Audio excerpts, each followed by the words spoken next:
Bonus, and today's topic is all about flour.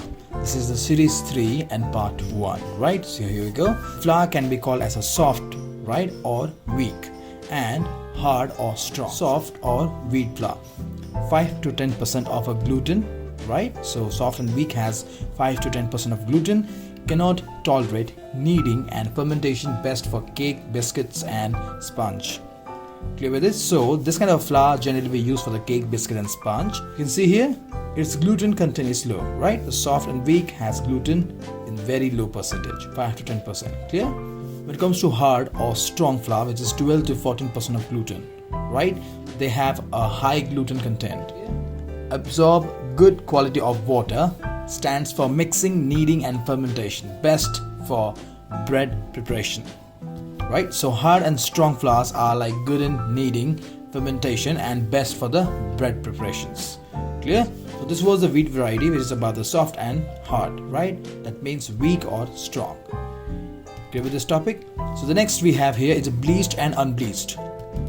All flour are bleached, but it's the process of by which happens that sets these two types of flour apart, right? So let's figure it out. What is bleached and why generally we bleach the flour, right? Flour is treated with chemical agents to speed up aging with the help of chemical. Unbleached flour is bleached naturally as it ages. Why we generally age the flour? The bleaching process softens the flour. So this is the reason why we do the process for bleaching. It's on the page. Bleached flour means chemical, right? So here uses bleach agents, commonly benzoyl peroxide and chlorine gases, among others, to speed up the flour aging process. Clear? So these are the two chemicals for the using for the bleaching flour. Result of a chemical bleaching flour is a whiter, fine-grained flour with a softer texture. Clear? And let's see how the food end result, right? Food made with a bleached flour tend to have a softer texture, more volume and a brighter color. Clear with this? So this is all about the bleached flour. So let's see unbleached flour. Naturally aged. Flour that has aged naturally after being milled. It has an off-white color which continue to dull as it ages and a more dense grain than bleached flour.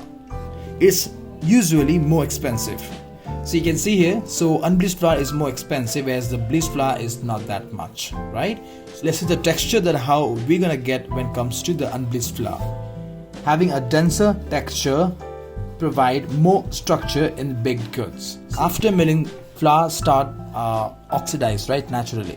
I hope you guys clear with this topic, and this is a short and quick video, the wheat variety and the bleached and unbleached flour, right? This topic is important to understand the flour.